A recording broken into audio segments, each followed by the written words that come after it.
এমন একটা গ্রাম যেখানে বসবাস করা সবাই মিলে ডাকাতি করত।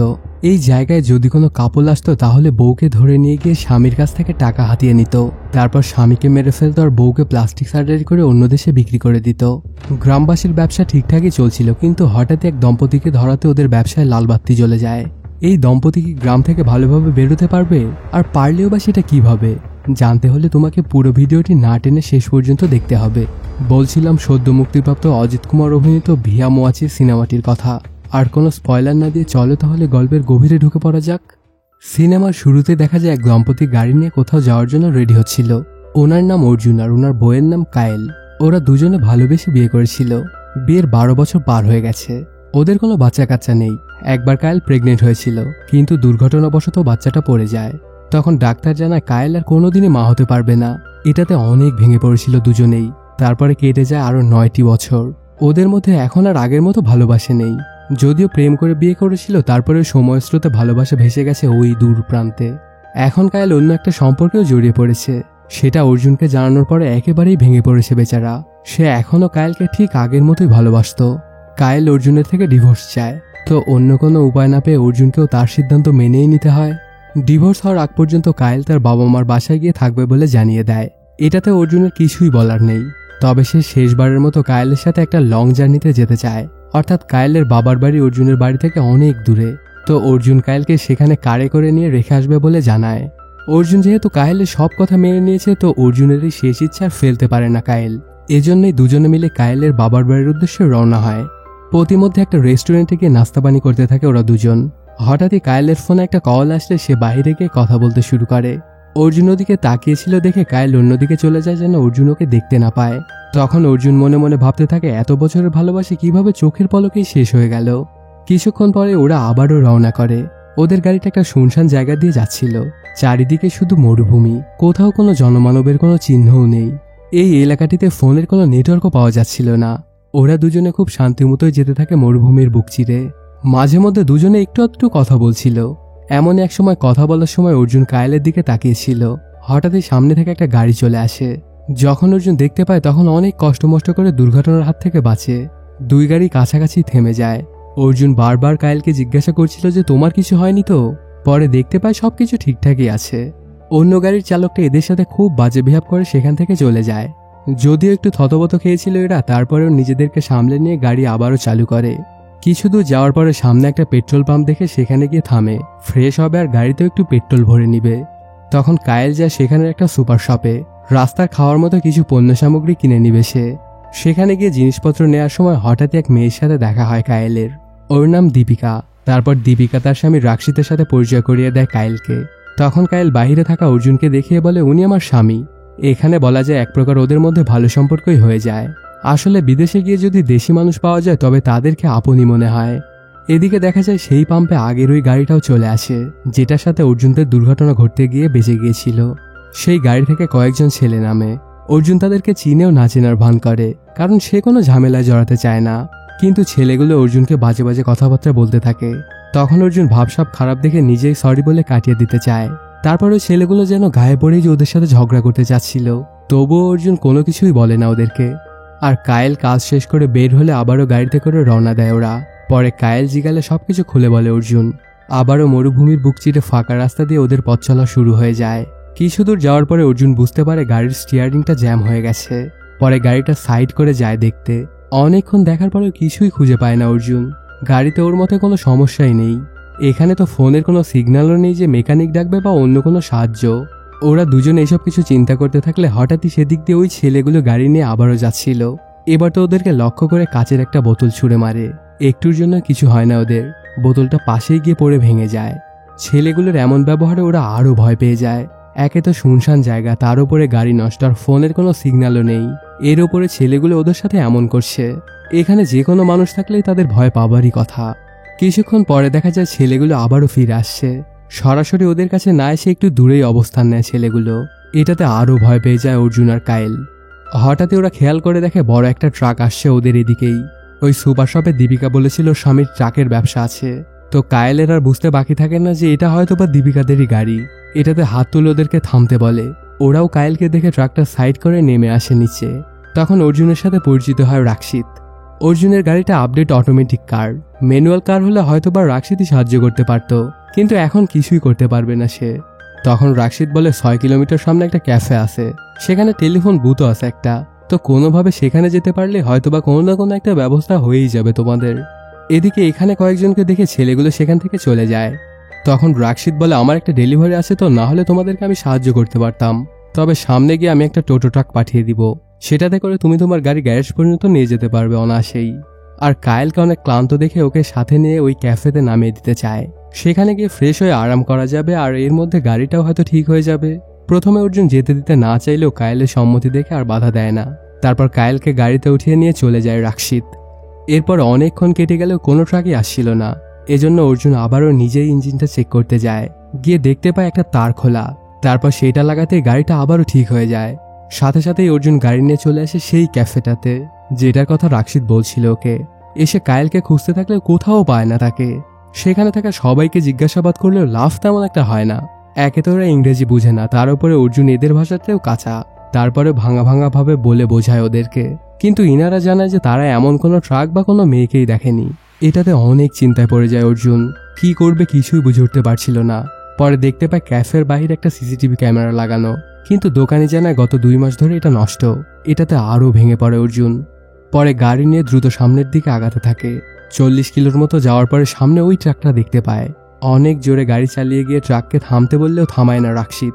পরে আরও জোরে গিয়ে ট্রাকের সামনে যাওয়াতে থামতে বাধ্য হয় সে। তখন রাক্ষিতকে নামিয়ে কায়েলের সম্পর্কে জিজ্ঞাসাবাদ করে, কিন্তু রাক্ষিত এমন একটা ভাব করে যেন সে আগে কখন অর্জুনকে দেখেইনি। এগুলোতে অনেক রেগে যায় অর্জুন, সাথে শকও খায়। দুজনের মধ্যে কথা কাটাকাটি চলতে থাকলে হঠাৎই সেদিক দিয়ে একটা পুলিশ কার যাচ্ছিল। তখন তার কাছে গিয়ে সাহায্য চায় অর্জুন। সব কাহিনী শুনে সাহায্য করতে রাজি হয় পুলিশ। পরে গোটা গাড়ি চেক করে সন্দেহজনক তেমন কিছুই পায় না পুলিশ। দুজনেরই আইডিটা চেক করে। তখন রাক্ষিত বলে আমার নাম ধীরাজ। এটাতে আরও একটা শক খায় অর্জুন। সে জানায় আমি একাই যাচ্ছি ফল আনতে, আমার সাথে কোনো মেয়েই নেই। রাক্ষিতের মুখে এসব কথা শুনে ওর উপর অনেক রেগে যায় অর্জুন, কিন্তু পুলিশ অর্জুনকে থামায় ও রাক্ষিতকে ছেড়ে দেয়। তখন অর্জুনকে গিয়ে থানায় একটা কমপ্লেন লিখতে বলে। সাথে সাথেই অর্জুন চলে আসে থানায়। এখানে এসেই পুলিশকে সবকিছু খুলে বলে অর্জুন, কিন্তু পুলিশ জানায় এই শহরে অপরাধ একদমই কম, বলতে পারেন একদম না বরাবর। তো এই জন্য এখানে একটা নিয়ম আছে যে 24 ঘন্টার আগে কোনো মিসিং কেস নেওয়া হয় না, তো আপনাকে 24 ঘন্টা অপেক্ষা করতে হবে। তারপরে অর্জুন অনেক করে বলাতে কেসটা নিতে রাজি হয় পুলিশ, আর জানায় খুঁজে পেলে সাথে সাথে আপনাকে জানিয়ে দেওয়া হবে, আপনি কোনো চিন্তাই করেন না। পরে অর্জুন আবারও সেই ক্যাফেটাতে চলে আসে এবং মালিককে আবারও জিজ্ঞাসাবাদ করে, কিন্তু ওনাকে অনেক বেশি জ্বালাতন করায় বন্দুক দেখে তাড়িয়ে দেয় অর্জুনকে।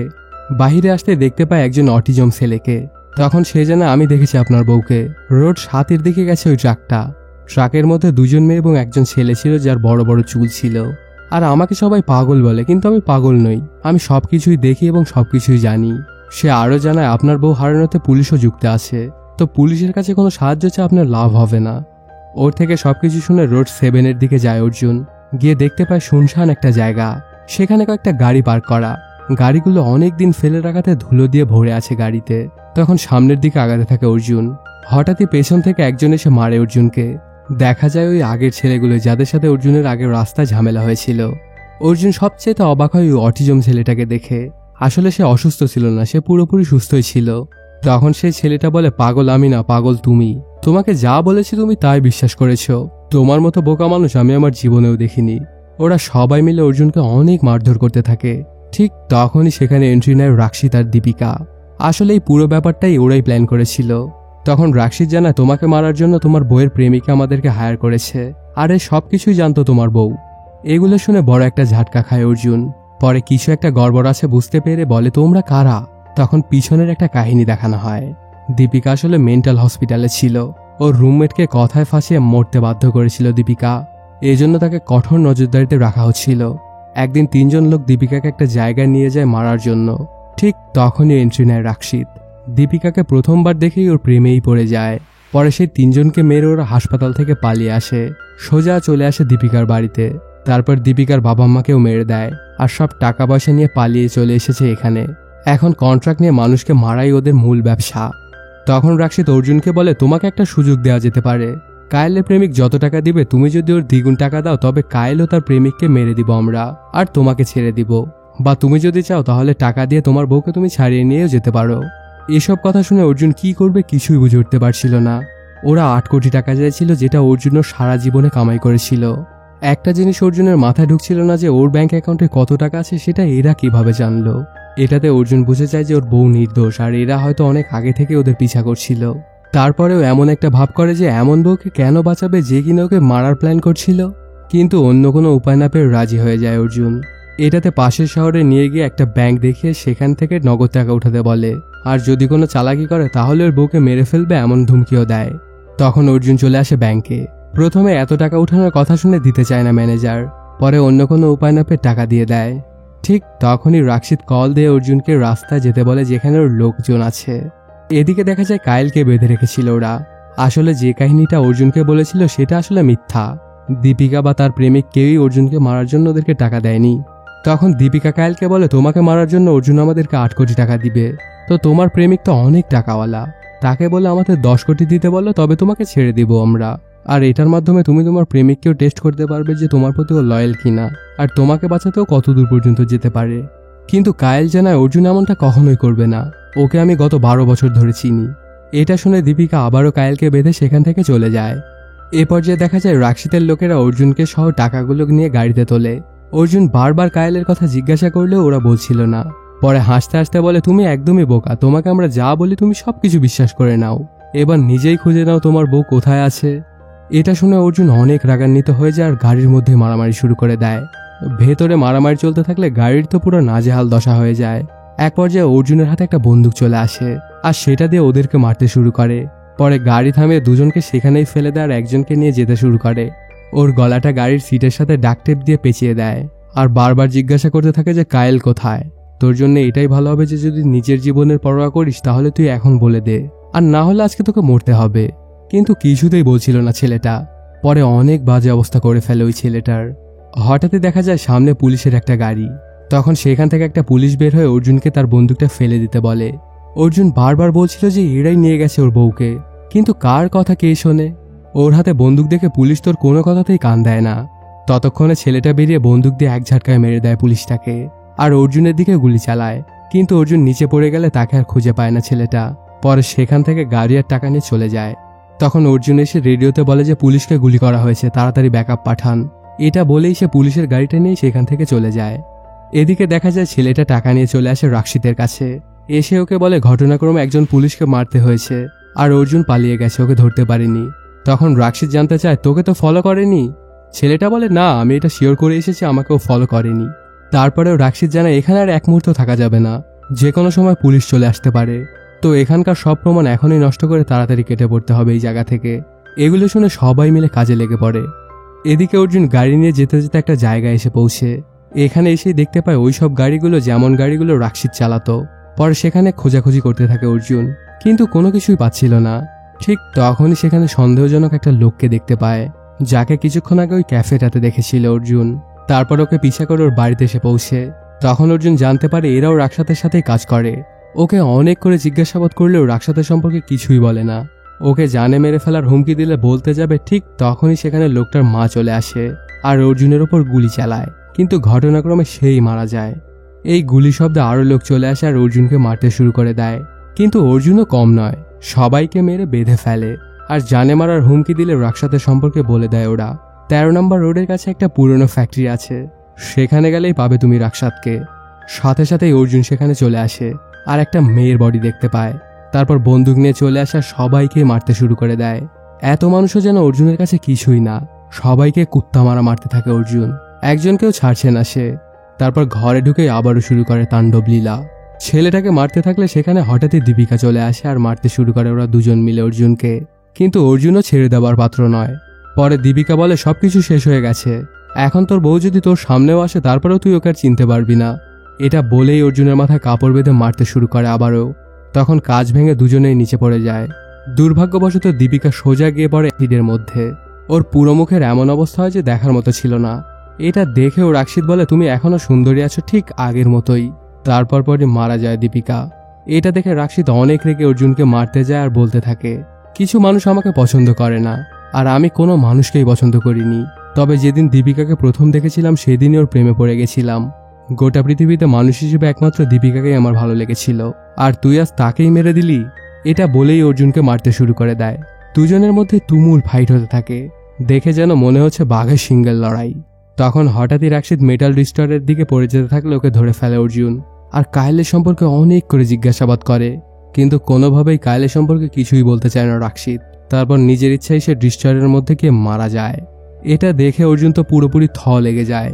তারপর অর্জুন গিয়ে খুঁজতে থাকে কায়েলকে, দেখতে পায় পুরো মুখে ব্যান্ডেজ করা একটা মেয়েকে। এটা দেখে অর্জুন ভাবে হয়তোবা এটাই পায়েল। তখন অনেক কান্না করতে থাকে ওকে ধরে নিয়ে। কিছুক্ষণের মধ্যে সেখানে অনেক পুলিশও চলে আসে, আর যারা বেঁচে ছিল সবাইকে হেফাজতে নেয়। তখন অর্জুনকে ধন্যবাদ দেওয়ার সাহসিকতার জন্য। এই গ্রুপ এখানে অনেক দিন ধরে এসব কাজ করে বেড়াচ্ছিল। পুলিশ অনেক করে খোঁজাখুঁজি করেও এদের কোনো হদিসই পাচ্ছিল না, আর অর্জুনের সাহায্যে এতদিনে ওদেরকে ধরতে পারলো। তারপর পরে দেখা যায় অর্জুন গাড়ি নিয়ে যাচ্ছিল, আর পাশেই বসে আছে পায়েল। আসলে যখন ওই ব্যান্ডেজ করা মেয়েটাকে ধরে অর্জুন কান্না করছিল, তখন পাশেই কায়েল অজ্ঞান অবস্থায় পড়েছিল। আসলে ওর প্লাস্টিক সার্জারিটা করতে সক্ষম হয়নি ওরা। কয়েক ঘন্টার জার্নি শেষে কায়েলের বাবার বাড়িতে এসে পৌঁছে ওরা। কায়েলকে দেখে তো সবাই অনেক খুশি হয়ে যায়। তখন অর্জুন সেখান থেকে চলে যেতে থাকলে কায়েল এসে ওকে জড়িয়ে ধরে আর ক্ষমা চায় তার ব্যবহারের জন্য। তার বিপদে অর্জুনই ছিল, তো কায়েল তাকে কোনোভাবেই ছাড়বে না। আর এর মাধ্যমেই শেষও হয়ে যায় সিনেমাটি। তো বন্ধুরা, কেমন লাগলো আজকের এই এক্সপ্লেইনটি জানাতে কমেন্ট করো। আর যদি এখনো চ্যানেলটি সাবস্ক্রাইব না করে থাকো তাড়াতাড়ি সাবস্ক্রাইব করে নাও। দেখা হচ্ছে নতুন কোনো ভিডিওতে। Till then, সায়োনারা।